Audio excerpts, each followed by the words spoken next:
folks, welcome back. Did you miss me? Nah. So, folks, my name is Timmy. You're watching Rudy's Emporium. Today's conversation is on the state of the market. State of the market. And if you just want to thumbs down the button, I know you can't see the thumbs down, but I know you're doing it. The too long didn't read short summary is today's products really aren't that bad. And yet, unlike previous bear markets in Magic the Gathering, in those markets, the products did suck. But in 2022, I don't consider, like, let's go back from, let's look at everything post, we're not talking about 2020, Ikoria, Theros, Throne of Eldraine, War of the Spark, and 2019. Core 20, those are all doing their thing, they're fine. But 2021, Call Time, Adventures Forgotten Realm, Strixhaven, Midnight Hunt, Crimson Vow, Kamigawa, Streets of Copacabana, Barry Manilow bait and switched us with that shitty trash set. Yeah, you know, sometimes your ex does that to you. You gotta just move on in the world, folks. Let it go. The best piece of advice I've ever got in this world, let it be. Just let time rebuild and take care of it. Many times the best thing to do in life is nothing at all. Don't go all in like a hero. Don't sell it all in panic. Don't dump it all to Rudy for 0.01 cents on the dollar. Just do nothing. Just sit back and let the market reprice and restructure. But seriously, Baldur's Gate is still deemed like Crimson Vow 6.9, Dragon's Maze 2.0. Baldur's Gate is being treated like it's just this absolute, like it's being treated like it's just garbage. And, you know, I don't think it is. And I know I'm the only one. Rudy's got heavy bags, and he's got to say that. I got heavy bags in every set. I just showed you guys my Jumpstart collection. I showed you guys my every other Strixhaven AFR. I mean, I got bags in everything. I'm not pinpoint. I'm just telling you, because I don't care. That's where we're at, folks. But these sets today are not bad products. In the last downturn of the 2017-18, the money flowed to reserve lists because Magic released new products and the market rejected them all. The market just said, yep, dog shit. Sorry, yeah, I've licked the dog and it's gross, and that's what 2017, that's definitely hour of devastating my wallet. That's Ixalan all day long. It's garbage. It's kind of gross. So, but in 2022, that's not what's happening. These products aren't bad products. I don't see why people think, Rudy, don't buy these products till they go down to like booster boxes are going to be like $40. Collector boxes will be $99. Like these insanity prices in conversation. And I'm sorry, I don't see it happening. And the attitude is unlike anything I've ever seen. Previous bear markets, it was pretty easy to understand why it was a bear market. The market rejected, so the product sucks. But this time around, I don't see everybody saying, oh, Rudy, Strixhaven was just such a bad product. That's why it's cheap. Oh, Rudy, Adventures Forgotten Realm, that first D&D draft that's out of print, it's such a bad product. If it's such a bad product, why are the draft boxes of AFR almost $110 plus tax already? Why are all these products not going to zero? I thought Strixhaven was garbage. I thought AFR was garbage. Why are the prices holding up? Why is there little volume? Why are people not stepping up to buy? We're not seeing this end of world collapse that I thought by now we are halfway through July of the cruel summer of 2022.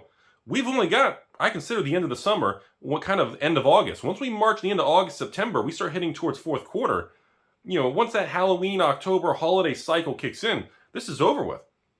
We've got about 45 days left of literally the rest of July and August, and we're out of the cruel summer. That's my opinion. And I'm still waiting for this end of the world. Stock market goes to zero. Bitcoin's at negative, so every time you literally check your Bitcoin wallet, you have to pay a fee. And I'm expecting booster boxes of everything.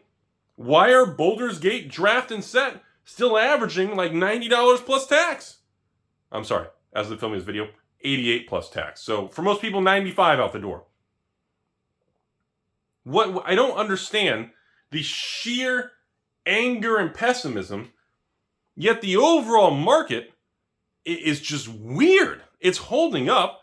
There's tremendous opportunity in pricing because nothing's overpriced anymore. Nothing's being overbid. It's like the real estate market in Florida. Rudy, have you seen real estate in Florida? It's a leading indicator. The real estate market's about to collapse. Oh, why do you say that? Do you see Zillow? All the houses around me listed for sale getting price cuts. And they're selling for their asking price. That's how you know we were all fucked up. Because people now think that a $400,000 house that was listed for $500, getting price cuts back to $400, and actually selling for the correct price instead of being overbid by 40 Wall Street firms with billion-dollar lines of credit paying 0% because Money Machine goes burr, it feels bad. All of a sudden, it's like prices are where they should be. Look at the used car market prices. All of a sudden, they're starting to not get overbid to ridiculous prices. Look at the collectibles. The prices aren't to the moon anymore, but they're not being given away. They're just kind of flat, dead money. I'm not seeing this end of the world that's justifying that nobody should buy anything. Everybody should just sit back. Because it's funny, because right now we're in this like weird inflation, yet some things are starting to pull back, and like commodity price, as of the filming this video, like oil, lumber, copper, commodities are down like 30-40% from their highs. And I'm like, whoa, that's fingers crossed, a positive indicator to help hopefully inflation starts to kind of has peaked, fingers crossed, right? And but the pessimism is so high. The amount of people who want to buy stock or a bond or a real estate or a crypto or a collectible or whatever the hell you're into, the amount of people who still want this stuff is pretty high. But everybody's just the common response is, no, Rudy, I'm not, dude, I'm a huge, I don't even know, I'm a huge Rudy fan, whatever, but I'm not buying that, not yet. I'm waiting for the price to go lower, then I'm going to buy it all because I really want it, but I want a good deal. So when you have everybody who do want these things, but they're sitting back saying, I'm just going to wait for the crash. Historically, the crash doesn't come. Historically, the biggest blindsided crashes occur because people weren't prepared and didn't think it was coming. This is the time where I've never seen so many people saying things are crashing and I'm waiting for the big one. We're on the teetering edge. Everybody says that. And when everybody's thinking that way, you gotta step back and be like,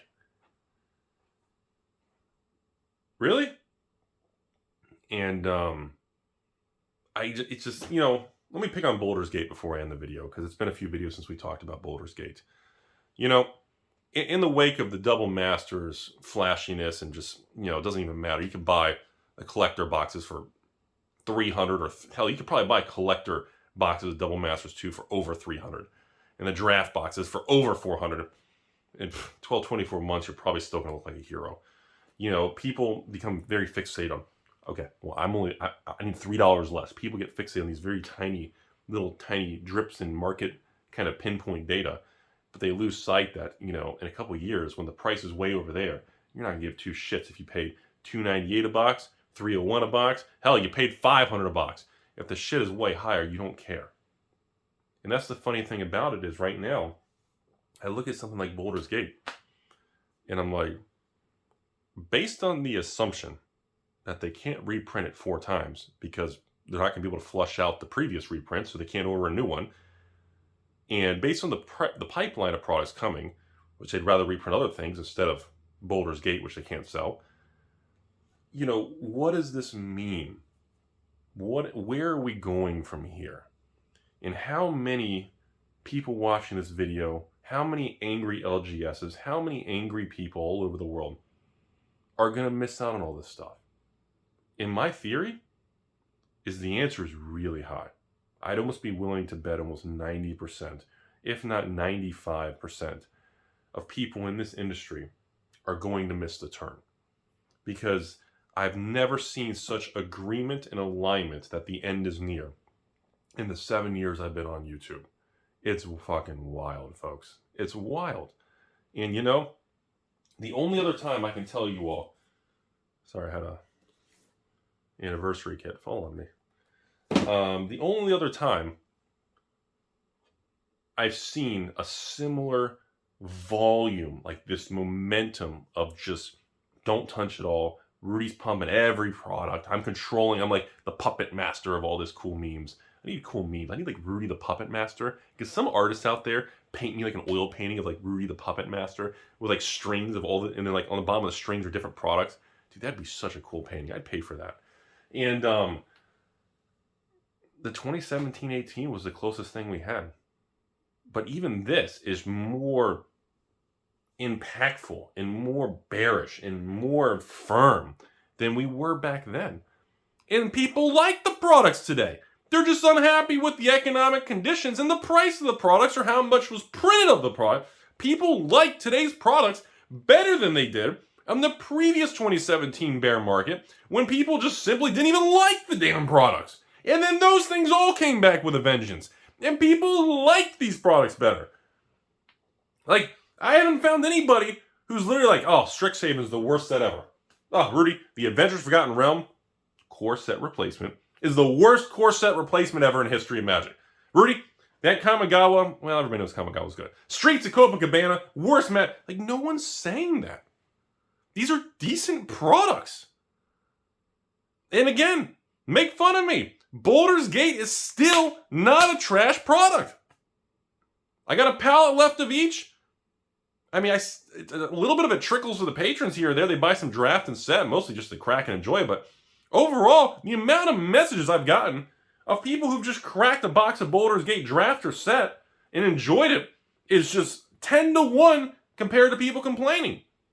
This is a textbook example of what happens when the bear market is just ripping through LGS's distribution and people's bank accounts, and they're forced to sell. And that momentum is picking up because these stores are on life support. They need capital to pay their overhead. The average LGS has a minimum monthly expenses, minimum of like $5,000 a month. The average LGS with a couple employees, overhead, and everything that comes with it, everything from all the internet, utilities, credit card fees, labor, and then just the insurance and the rent, it's probably $10,000 plus a month. And these stores can't afford to sit on product. You ask any of these store owners, hey, why are you fire selling your Baldur's Gates? Or, I fucked up on double masters and I thought it was going to crash like every other Magic set, so my 30 box pre-order, I dumped them all at break even and I fucked that up. Yeah, I've heard that story many times. Well, the Baldur's Gate thing, a lot of my customers canceled and they rebought a lower price and lost money there. And then, of course, Streets of Copacabana, same thing. I can't sell them. Nobody wants them anymore. Well, what do you think of the product? Well, I think the product's actually decent, but, I can't afford to sit on a bunch of products like a taco man. And that's the reality of where we're at.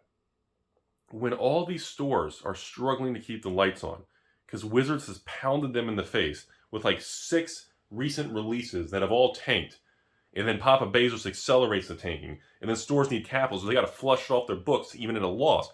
You have accelerated races to bottoms. You have accelerated, hey, you got $10,000 locked up in Baldur's Gate. You going to wait 12, 24 months to make money and a profit? Fuck no. It is that moment. He knew. He had fucked up. What's going to happen is they're going to take the $10,000 of Baldur's Gate, they're going to fire sell it online, put the cheapest price in eBay TCG Player. They're going to walk away with like $7,000 out of the $10,000. They're going to take a 30% $3,000 haircut. They're going to take the loss and they're going to move on. They're going to move on. And that's what's going to happen. And that's why we see distorted pricing, accelerated downturns, and extreme levels of emotion and panic. It's not because these products are the worst products ever. I don't care what the clickbaity Rudy meme video titles are. This sealed product, this collectible world, it's not over with. It's not dead. I know we do funny memes and jokes on this channel, but folks, ladies and gentlemen, the sun's going to come out tomorrow. 2 years from now, all this shit's going to be out of print, and nothing has changed. Magic's been doing this shit for 30 years. And what, all of a sudden, it's just like someone flicked the switch, nope, it's all going to zero. I'm sorry, but it's not. It's not. People said that with Throne of Eldraine because they put collector boxes. Draft boxes would be useless because all the cards are reprinted in collector boxes. Thrown in Drain, everybody wants it if you can find cases of it. Long gone. Zendikar Rising, the third Zendikar reprint set. After the original OG Zendikar, Battle for Zendikar, Zendikar Rising. End of 2020, beginning of 2021. Same thing. Now we got Zendikar Draft, Zendikar Set, Zendikar Collector. Rudy is never going to be worth anything. They printed so many variants, it's just all going to be worthless. There's no value. Zendikar Draft, Set, and Collector have only been out of print for a year, and all of them are performing extraordinarily well. Do you see what I'm saying? Every time people say the end is near, and they give a bullet point list of because it's printed to oblivion, there's too many versions, blah, blah, blah. Magic the Gathering defies it, says, hold my chalupa, and just crawls out of the muck and just grinds forward. And that's what Wizards does. We may not like the policies. We may not like the variants. We may not like the price increases. But they have proven time and time again, and they have a 100% success track record that they will move forward and shit will work. And anyone who goes against them looks like a fool. I looked like a fool many times. I said, don't buy Kaladesh! They're putting lottery cards in every set now. Ruined it. I had to go back later on, buy a bunch of Kaladesh on the open market. I was selling Kaladesh patrons for $80. And then a year and a half ago, you guys know at the end of 2020, when I was doing my buying binge, I had to go back and buy Kaladesh from the open market on YouTube for $300 a box. Sold them to patrons for $80. Went back to buy Kaladesh. A couple hundred boxes now. Cost basis of just like $290 to $300 a box. Because I was wrong. Same thing with Ixalan. Once I realized what was going on, I ran really quick to a distribution and even other stores who had it. Even instead of I was selling it for patrons, $80. Nobody bought it. Like 2% of people bought it. Later on, went back, had to find stores. Anybody who had Ixalan arrivals paid $100, $110 a box just to get a position.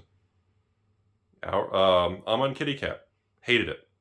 I looked forward to an Egyptian set for my entire life. So disappointed. I've never felt so much disappointment except literally walking in and my ex is standing.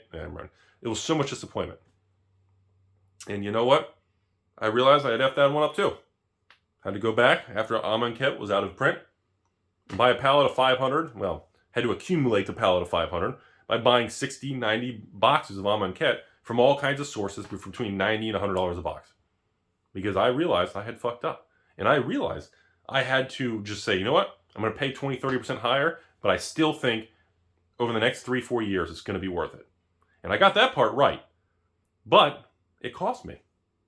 And right now, we are in this moment where all these things are it's the cheapest modern era of Magic the Gathering I've ever seen. What happened to all the people? We want cheap cards. I can't get the boxes. They're too difficult. They're too expensive. Suddenly, everything's cheap. Everything's available. Every standard card's cheap as shit. You can hear a pin drop. No one's complaining. Before I end the video, always remember, folks, always remember, when internet and social media stops complaining about a person, an individual, a topic, a location, or a company, when the internet mob stops complaining about the print run, the prices, or how evil Rudy is, and how much I've been pumping and dumping their ex with their washer and dryer on the weekend, when everyone stops complaining, you know you fucked up and you went too far. When people stop bitching about a topic, you overprinted, you overproduced, and you messed it up. And you know you're doing something right when people are angry at you. Because when they're angry, that means they have such an emotional connection. It's making them angry about how passionate they are on something. And right now, I've never seen so much throw the hands up and give up everywhere. Nobody's trying. Everybody's giving up. The amount of exiting in the collectible space is unreal. And man, 95% of people are going to miss it. And it's going to be some funny shit.